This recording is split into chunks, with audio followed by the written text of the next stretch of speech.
Morning, everyone. Welcome to our Friday Namaste Village experience. So good to be here, and it's so good to see our dear sister Vicky. Hi, Vicky. Good morning. It's so good to have you back. Did you have a nice time with your kids and grandkids? Excellent.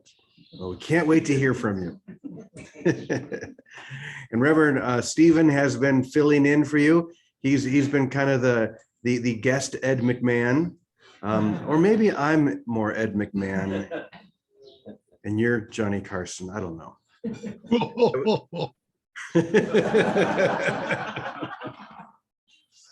Yes, I always say that I'm Vicky's opening act because I just love when she shares with us, and I'm sure we'll hear today. But I want to begin this morning by talking about a Netflix series that I just finished watching. It's hugely popular. In fact, I think it's the most popular Netflix show ever, and it's called Stranger Things. Any of you watch Stranger Things? Yeah? Were you scared? Yeah, it's a little scary. Actually, this last season was a lot scary, but it's a show that takes place in around 1984. So that's kind of fun to see all the mid-'80s stuff again. And one of the things that I really loved about this season, I have always loved Kate Bush, an amazing British singer from the 80s. She's always been one of my favorites. And so one of the central parts of the series this season is a song, a Kate Bush song called Running Up That Hill. And it's a song that, most of us loved back then, but young kids today, I'm sure most of them had never heard it. Well, because it's an important part of that show, all of the younger people who had never really known about Kate Bush suddenly rediscovered her, and it went from it became the #1 song in England. It's one of the top songs in the world, and I think it set a record for how long it took, like 20-something years, more than that, to become a #1 hit. And not only is it a great song, but it's a very interesting message. The words of the chorus are, "If I only could, I'd make a deal with God, and I'd get him to swap out places." And I realized this is what we always do. We're always trying to make a deal with God. We're always trying to swap out places and play the role that is not our role to play, instead of just relaxing and just allowing. All the stress in the universe comes from trying to make a deal with God, instead of realizing that the only deal there is God's deal, and God's deal is always love. God's deal is always light, and we're the ones who try and cloud that. We're the ones who darken that and put shades around the room and try and block out the light. That's our deal. Why? Who knows? Maybe it's that old G word again, guilt. Somehow there's that feeling that we did something. There was something at the origin of this story, kind of like Stranger Things. That's how it starts there, a lot of darkness. But now we realize that the darkness that we see all around us, that we feel all around us, is in our mind, and we can choose again. We don't have to keep trying to make a deal with God, trying to get God to swap out places. It's a great song, but it's not necessarily the best way to live. That just came into my mind, just literally as I was walking up here. I found myself singing that song in my mind. And I don't know about you, but I refuse to continue to make that deal or try and make that deal with God. I'm just going to let love be love. Let God be God, and just be enfolded within that. Does that sound good? Yes. A good way to start our Friday off, just be enfolded by that love. Well, that reminds me of a story, being enfolded into the one. And we've been spending a lot of time telling stories today. So I want to tell this story, and then I'm going to read a little bit from Joel Goldsmith that might relate. We'll see. I never really know how these things are going to knit together. I just trust somehow they will. But this is a story about a man who was told about a great mystic, a great saint, who lived in the forest in a small little cabin. And this mystic held the secret to the universe, the secret. And so this man, thinking he was ready, decided that he wanted to hear this secret. So he somehow found directions. He got people to tell him how to find this little cabin in the woods where this great mystic lives. And so he treks all the way out there following the instructions. He finally arrives at the cabin. He knocks on the door, and someone from inside the door yells, "Who is it?" And the man says, "It's me. I want to learn the secret of the universe." And the voice from inside says, "Go away. There's only room for one in here." So disappointed, he wanders away. And he's gone for several months till he finally decides he's going to try again. He really, really wants to know the secret of the universe. So he comes back, he follows the directions again. He ends up at the door and he knocks on the door. The voice from inside says, "Who is it?" He says, "It's me. I was here before. I want to learn the secrets of the universe." And the voice says, "Go away. There's only room for one in here." So once again, this time he walks away for years and he's so disappointed. But finally, after years of searching, he comes back and he knocks once again on the door. And the voice says, "Who is it?" And the man says, "It's you." And so the door opens and he says, "Come in, because there's only room for one in here." There's only one room for one. And when we stop trying to make a deal with God and try and get God to swap out places, that's what we realize. And yet perception is literally all of perception. The ego mind is always just trying to make a deal with God. Let me stay. Come on. I don't want to dissolve. I don't want to lose what I think I have, which is really nothing at all. But we all come to that point, hopefully. Well, ultimately, it may take us lifetime after lifetime, but we all do come to that point where we knock on that door again. It's you. It's you. There's only room for one in here. Boy, I think I wove Stranger Things and a great Sufi parable together quite well, don't you think? The whole time I was telling that, I was wondering, how am I going to do that? Well, that leads us to this little excerpt from Joel Goldsmith's book, which I love. It's called The Master Speaks. And this is a section where he's realizing that oneness with all that is, with the divine, with God, however you want to describe that. So he begins by saying, "I and the Father are one." And this oneness with the Father constitutes my oneness with every spiritual being and idea.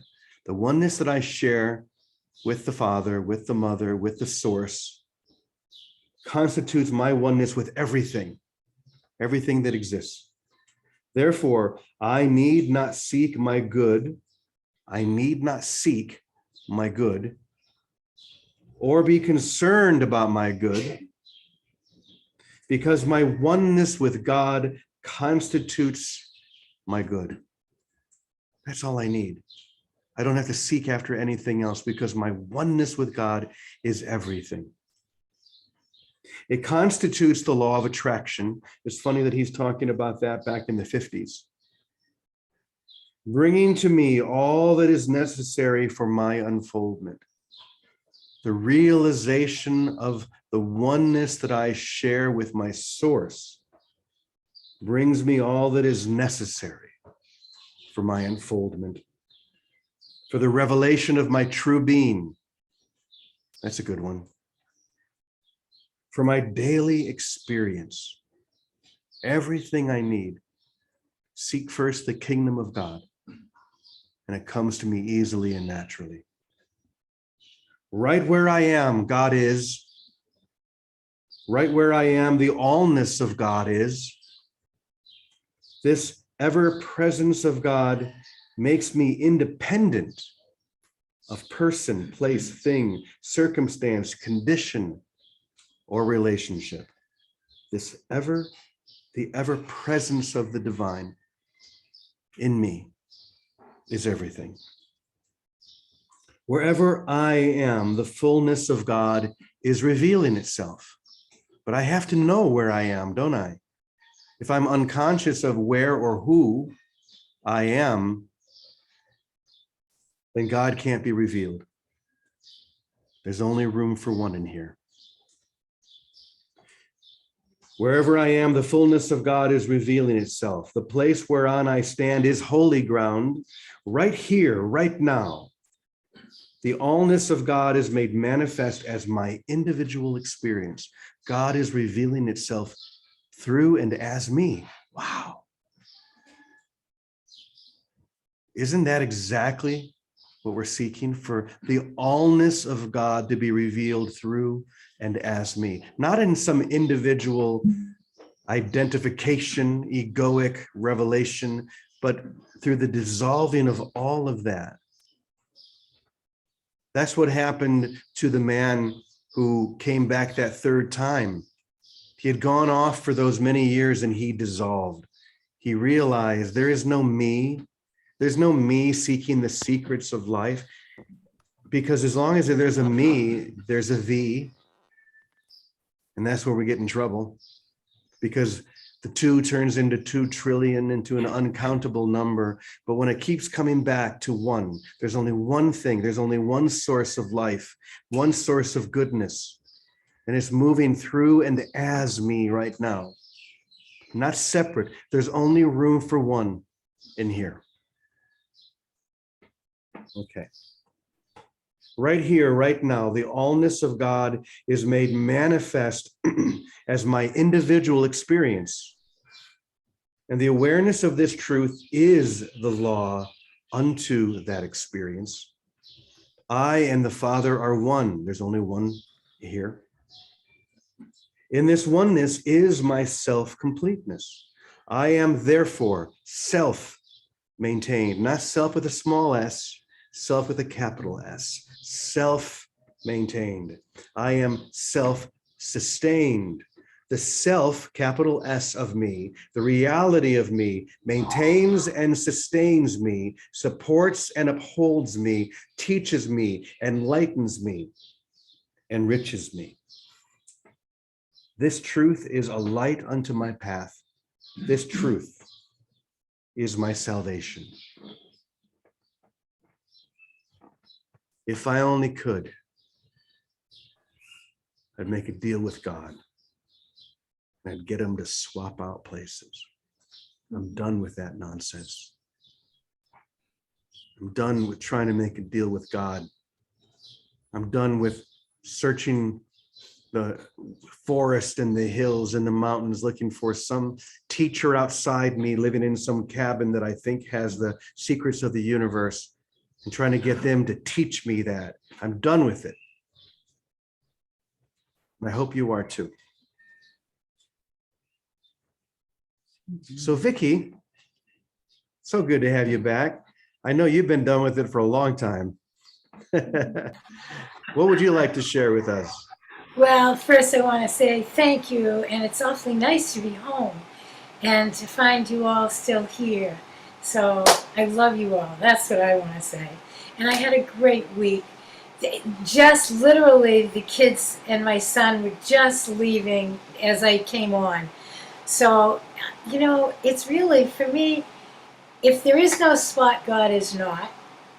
And if we are all of one holy self, then, and I'm not swapping anything for anything, then the directions are kind of self-evident. Just let everything be. Let it be. Let everything be. So, you know, I'm waving to the kids as I'm coming on here. And I'm ready, I'm crying because, oh, I really had such a good time with them. And they're so full of, I don't know, joy. The 5-year-old Tommy is truly exuberant. This is an exuberant child. And to me, that's that living Christ energy, just busting out all over. And he was very concerned, bless you. Tutu, that's grandmother. Actually, it's grandmother in Polynesian. I don't know, but I took it, Tutu. Tutu, he was concerned I live alone now because his grandpa's not here. And he's the one that said, well, just because you can't see him doesn't mean he's not there. And I said, I want to bring you and introduce you to my family. And he said, we're your family. I said, well, wherever we are, it's our family. So I brought him down to the office, and Lyra. Lyra's 1.5. I brought them both down to the office. You know, we're in an apartment complex, just kind of an ordinary people's apartment complex. And there are 4 wonderful women from all over the world that run this whole situation here, this extended home that I'm in. And I said, Tommy, Lyra, I want you to meet my family. And I introduced each one of them. And they're very international. One's from Belarus, one's from Japan, one's from Romania. There is one American. And they all came out and were so excited to see the kids. And Tommy was so relieved. Oh, Tutu, I'm so glad you have family here. And I said, Tommy, again, there's no spot. God is not. Wherever we are, it's our family. Then he said, well, how do you know they're your family? Well, I said, they're here, and I love them. How do you show them that you love them? He said, how do you do that? You know, because they're not my children. They're not, you know, my elders. I said, well, I go visit them. I go say hello. I bring them little presents. We brought them some brownies we made, just like we brought them brownies now. What do you do with your family and people you love? Don't you just care about them? Don't you just share anything you have with them? Don't you just like to hang out with them, go visit them for no reason? And he was much relieved. He was much relieved. And then he wrote me a book. Here's his book. And it's a book about love. And the book about love says, some pages might be happy, some pages might be sad. This is a beam of love. And then he drew a beam. This is a beam of love. And the beams of love are very important, even if they are not real. Because it goes right back to, just because you can't see it doesn't mean it's not there. And it all ends with, I love you, Tutu. So he wrote me this book of love so that I would have it when he left. And I thought, now, isn't it all that simple? Isn't our family right where we are? We open our eyes, and whoever's in front of us, if we bless them and care for them and share with them. What I've learned through all these years, this lifetime of doing this material, is it has to be that simple. Whatever is complicated is not of God. And that means living it has to be this simple. And some days are happy and some days are sad. I was crying, 10 minutes ago, like, oh, they're all going. But I have to let it be. Without judging a tear, it's no less God than the joy, apparent joy is God. Let it all be. Let everything be. Let it be simple. And for me, if I cannot explain what I'm thinking or speaking about to a 5-year-old, then I don't know it either. And I have something to learn. And for me, it is that simple. If there is no spot, God is not. Love is our natural environment.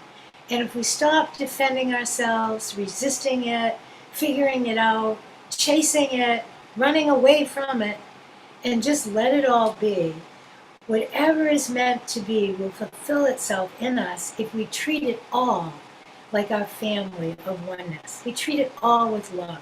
The bugs and the bees and the birds and the people and the everything. Just bless them, love them, share ourselves. And play. That's the best way of living in oneness, is play with each other. Just play. So I had a week of play. And but I am very happy to be back here too, because it's very exhausting too. At the same time, oh my gosh, with two little kids, and it's a wonderful apartment, but it's still an apartment with two kids, three adults, a dog, and a cat who have learned how to get along well with each other. They are one now. Anyway, it's really wonderful to be back home with my family here, and I love you all. And I really thank you all for letting it be simple. That is what we all have been doing. We hold each other's hands when some days are happy and some days are sad. We hold hands for a moment and we let that sadness open up what the greater blessing might be.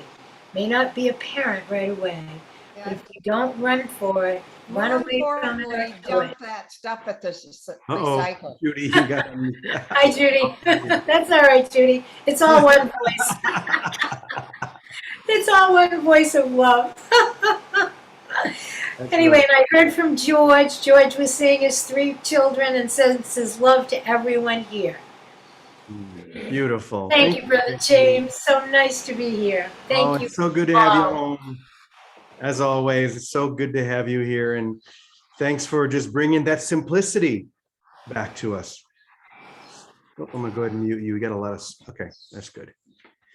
Yes, the simplicity of salvation. If we could just rely upon that. But we always want to complicate what needs no complication. Why? I think it's because that part of us, and I say part on purpose because it's only a part, still thinks this needs to be difficult, or still wants to seek but never find. And if it's complicated, at some point I'm going to give up. But the part of me that knows I'm already home keeps it simple, allows it to be simple. Salvation is so simple. You never left heaven. You're whole, you're perfect, you're lovable exactly the way you are. It's time to stop trying to make a deal with God, swapping out any place. Just be right here, right where you are. Some days you're happy, some days you're sad, and that's all fine. But that presence with a capital P never changes. Reverend Stephen, would you like to share anything? You've been with us all week. It's been such a blessing. Thank you. Well, it's always been difficult to follow up Vicky's bright light. So good to see you and be here with you, Vicky. It's coming up for me. That piece that you shared could be the forward to that project we're working on right now. I mean, there are so many synchronicities in that, and I did not read that before I did any writing. But you know what? Look at that simplicity. The deal has already been identified. The deal's been made. The deal has been identified by Jesus. Jesus told us what the deal is. And we find that in Matthew chapter 6, verse 33 that you shared with us this morning. Jesus said, here's the deal. Seek first the kingdom. That's the deal. Seek first the kingdom and his righteousness. We could say, or right use of. Righteousness equals right use of. Right use of what? All our spiritual gifts, all our spiritual attributes. Seek first the kingdom, and all these things will be added to you. Simple. The deal has been made and identified long before we came here. Seek first the kingdom. We're looking at all these other spots, but the kingdom, it's right there where he identified the place too, at hand, within us. Seek that first. And as Vicky said, bring the birds and the bugs and the trees and the love.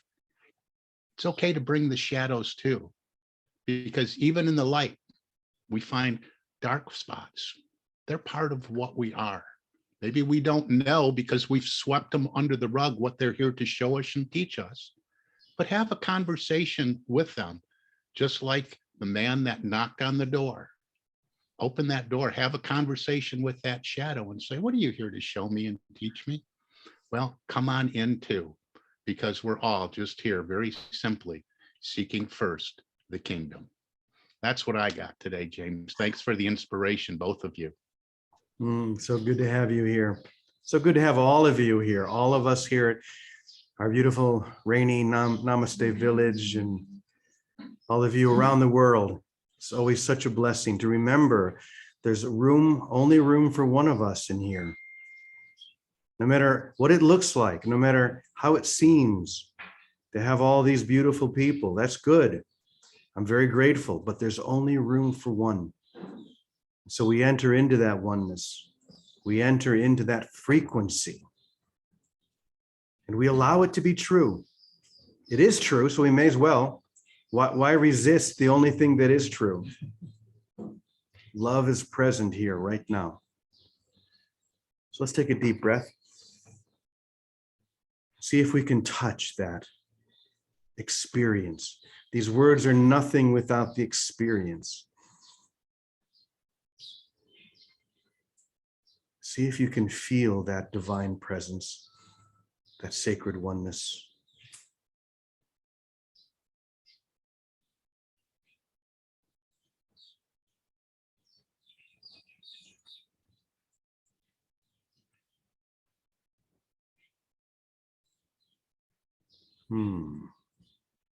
I am here.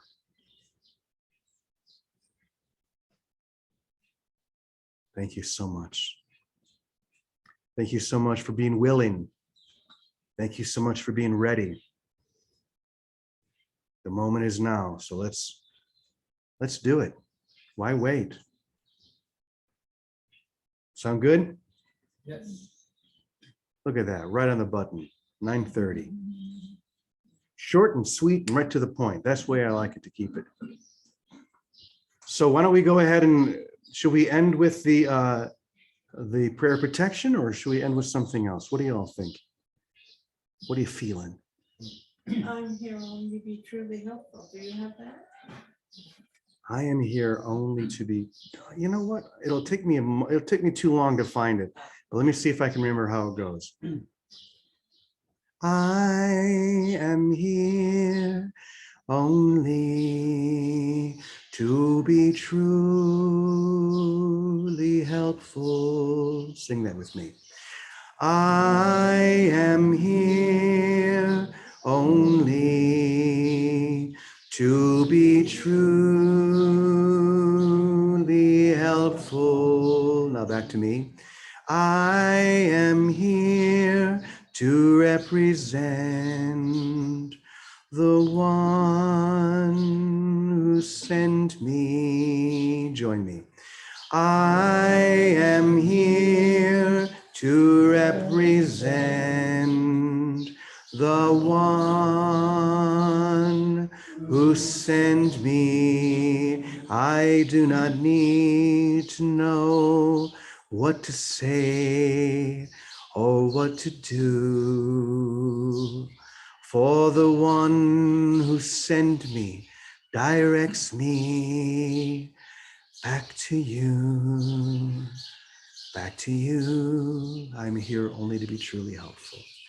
I am here only to be truly helpful,